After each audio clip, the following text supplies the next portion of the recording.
Hey everybody, it's Dr. May. How's it going? Hope you're having a good day.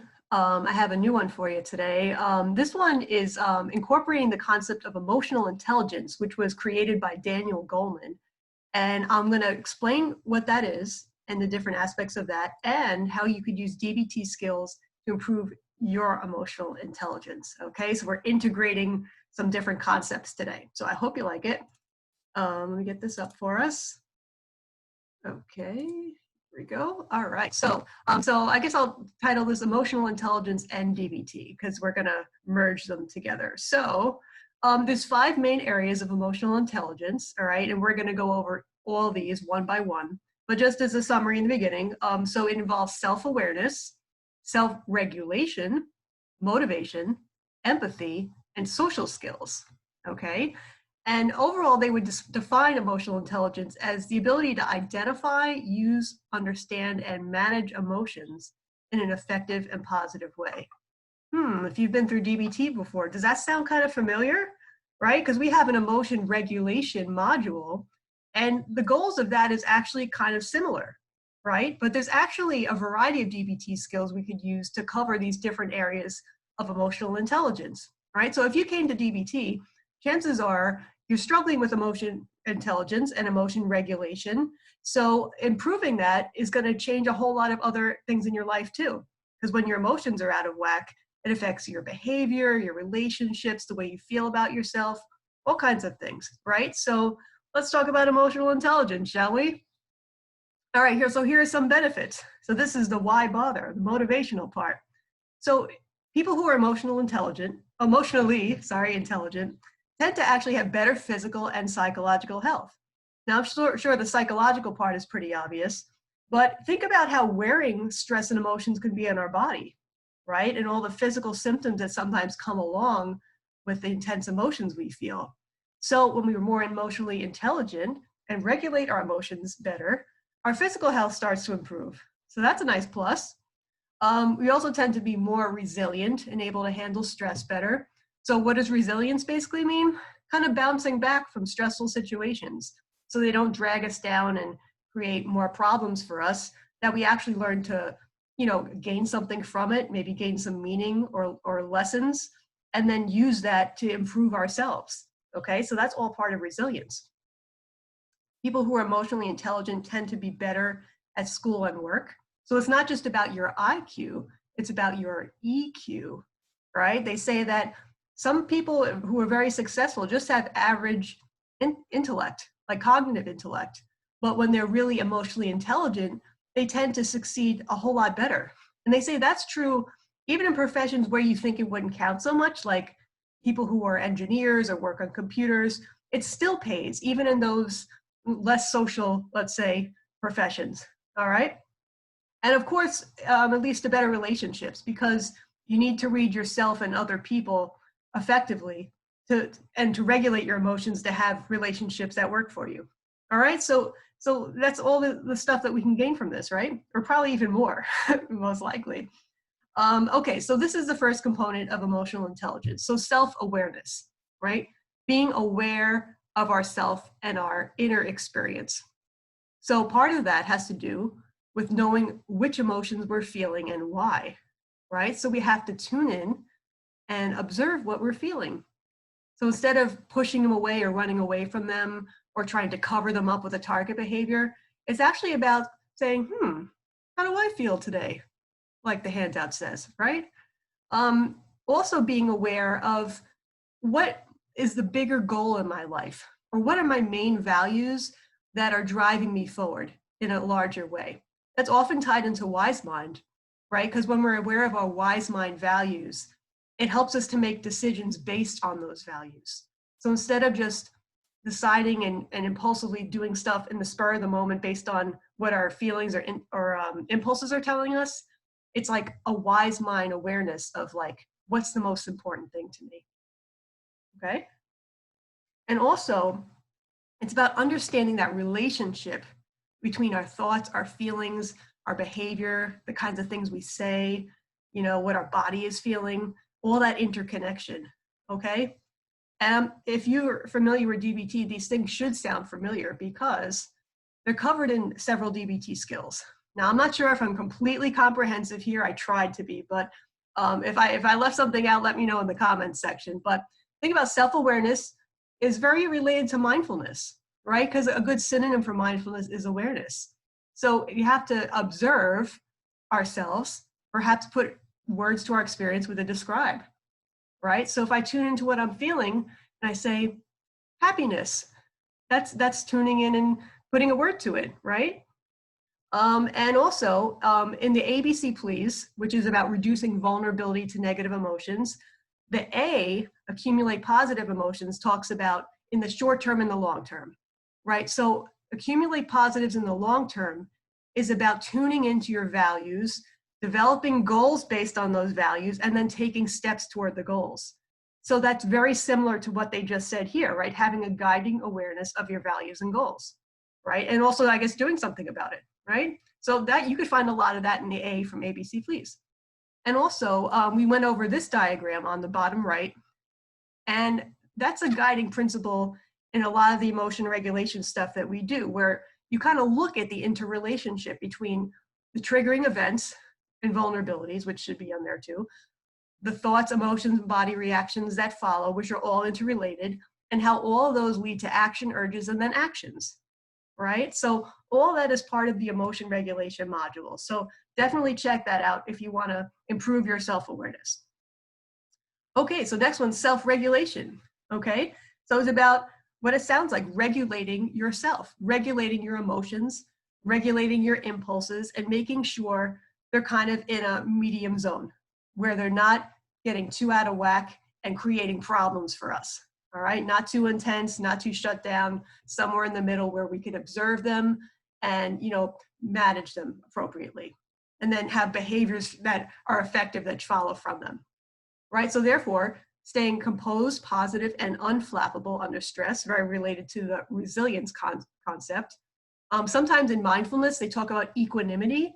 Think about the word equal, right? It's kind of like maintaining some equalness, some steadiness under stress, like being the calm in the middle of the storm, right? So that's one of the goals of mindfulness, like staying back in your awareness and watching the emotions instead of getting wrapped up in them. And when your emotions are more regulated, when your self is more regulated, it's easier for your thinking brain to be available to you. When your emotions are ruling the show, as you know, it's hard to think straight. You know, you tend to think in black and white, or it's hard to organize your thoughts, or, you know, you kind of judge too much, right? So thinking clearly from a wise mind, staying focused under pressure, you know, maintaining the sense of your goals, like all that has to do with self-regulation, all right? So let's look at what DBT has to say about this. So one of the main things, I'll go to the start in the middle, urge surfing, right? So this is from the mindfulness module. And this is all about regulating your impulses, especially impulses for engaging in your target behaviors, whatever they happen to be.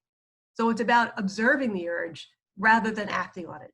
And when you observe it long enough, you realize it passes, just like the wave eventually crashes, right? And you don't have to necessarily, you know, make the action urge an action.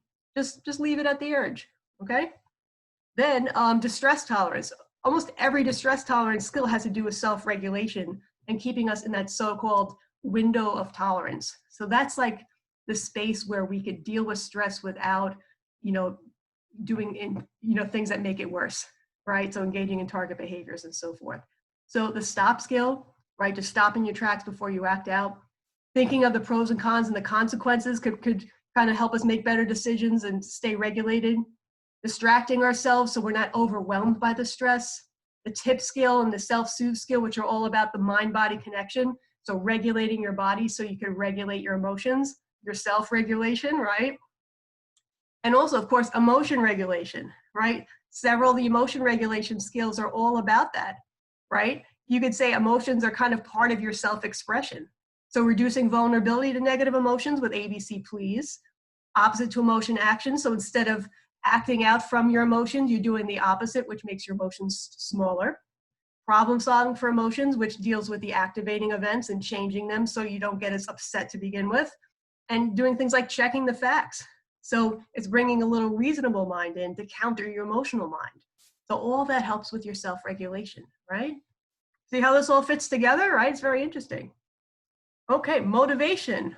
All right, so we talked about this in one of my change videos, right? Because motivation usually goes along with being motivated to change. We're talking often about motivation in therapy, right? How motivated are you for your recovery? And how does that wax and wane over time, right? Sometimes you might feel very motivated, other times not so motivated. So we're always trying to refresh the motivation, right? And that's part of emotional intelligence. So again, like we talked about with the other example before, using our deepest preferences or our values to guide us toward our goals. So keeping in mind what's really important to me and how do I keep moving toward that, right? If recovery from your borderline personality disorder, addiction, whatever it is important to you, how do you keep that fresh? How do you keep yourself going, right? It's about striving and persisting in the face of difficulty, moving toward that goal even in the face of setbacks. It's about seizing opportunities that will move us toward our goals instead of just letting them pass us by. So if the door opens, we have to walk through it. Or if the phone rings, we got to pick it up, right? That's about seizing an opportunity and being willing to do that, knowing that it can make a change happen. Okay, and of course, like I said before, persisting in the face of difficulties, because change is never a straight line, right? And sometimes when we slip up, our motivation wanes, but we have to find a way to pick it back up again. And that's part of emotional intelligence. So what does DBT have to say about that? Let's check it out. Okay, so one, especially in the interpersonal effectiveness module, there's a lot of cheerleading statements, right? Things we could tell ourselves, positive coping statements that make us feel like we want to do the skill, right? So sometimes, it's a little scary to do it. It's a little uncomfortable. It feels like it takes too much effort. So we got to talk ourselves up, right? So cheerleading statements, thinking of what do you have to say to yourself to get yourself to do it, right? I would say opposite to emotion action can count, because that's all about doing the opposite of what you feel like doing. So sometimes you don't really feel like doing skills at all. You feel kind of unmotivated, but if you do it anyway, in the face of your not feeling like it, you start to get in the mood, right? Like today, I wasn't really in the mood to exercise. I was kind of tired, but I pushed myself and I did it. And once I started, I was in the mood, right? So it's the same idea. And of course, thinking of the consequences and pros and cons. If you make a pros and cons list and you think of the pros for using skills, the pros of working toward your personal goals, that could help motivate you, right? You have to remember your why. Why am I doing this? Why do I want to work so hard? Okay. All right. Next, empathy. All right. So this is all about putting yourself in someone else's shoes and communicating it to them, what you're observing. So some details about this. So listening well, right? So you have to take in what you're getting from that other person, noticing what they might be feeling, imagining their history, imagining what could be going on in their life right now, and trying to communicate that to the person. So you can really show them that you get it, that you feel them, all right? It's acknowledging their perspectives, which might be different from yours, and trying to imagine why the way they see the world makes sense to them, right? It doesn't always have to be everyone thinks like me, right? There would be a very boring world if everyone think just like us, right? There would be no diversity, no interest. It would be boring. What would we have to talk about, right? So empathy kind of helps us, bridge the gap between our diversity, which is kind of cool. So talking about that, actually in the middle, respecting and relating well to people from diverse backgrounds, right? Chances are you're interacting with people that are different from you, whether it's racially, culturally, or just, worldview different. And allowing ourselves to understand them better and show that and go there helps, right? Another aspect too is understanding how our behavior affects other people, right? Like sometimes we're so worried about protecting ourselves and defending ourselves that we're not even thinking about how our reaction affects the other person, right? Like if I feel threatened and then I start getting a little nasty with somebody, I'm just thinking like, I'm just trying to survive here. But then I have to realize, well, how does that person react when I get a little nasty with them? Can I put myself in their shoes and Imagine what it's like to take that from them, to take that from me, right? So we got to understand the impact we have on people. And and sometimes communicate that, especially, if we offended somebody and we have to apologize, we have to make a repair. We have to demonstrate that we understand why the person's upset with us. And finally, bottom right, understanding key power relationships and social networks. So think about cliques in high school or college, or if you're in the workplace, how that operates with the hierarchy of bosses and managers and coworkers and who's aligned with who and that sort of thing. So understanding how that works is a version of empathy and gives you some strategy for how to, react with different people, right? So you might want to be careful about that in a work setting, and that might help you get by. All right, so I'm sure you can guess the DBT version of empathy if you have any experience with DBT, because they talk about it all the time. I'll give you a hint, it starts with a V. You got it? All right, well, I hope you guessed it, but it's validation, right? So it's only one big skill here, but validation is the equivalent of empathy, pretty much. It's just about the same thing, and that's pretty much what DBT focuses on. It's part of the give skill, the V in give, but it's also, something that's a regular term that's used, and, also part of the middle path, validation on one side, change on the other side, right? On the one hand, I acknowledge you just as you are, but on the other hand, I know that you also need to change, right? I could validate myself and all my experiences, but also know that I have to do something better, right? Okay. Now, next one. So social skills, also part of emotional intelligence. So this encompasses a whole bunch of things, but in part, how do I manage my emotions while I'm in relationship, right? So emotional intelligence. So keeping my emotion in check while I'm relating to other people, especially during conflicts, right? How do I keep my cool, prevent myself from losing it? Also maybe validate the other person. Challenging, right? And of course, in an assertive kind of a way, communicating in a clear and courteous manner, right? Also challenging if we don't particularly like the person, if the person's bothering us, if they have a different view, how do we keep our cool? Okay, all this is social skills. All right, so of course, the DBT interpersonal effectiveness skills covers all these social skills, which are part of emotional intelligence. So, these are some of the main ones. Of course, the Dear Man, Give Fast. So Dear Man is all about assertively asking for something, especially if it's a more complex request that requires some explanation. Give is about keeping good relationships, and then fast is about keeping self-respect. So all these are important in social situations, okay? I think this is the last one, it is. All right, so that was a lot of material, but see how it all links together?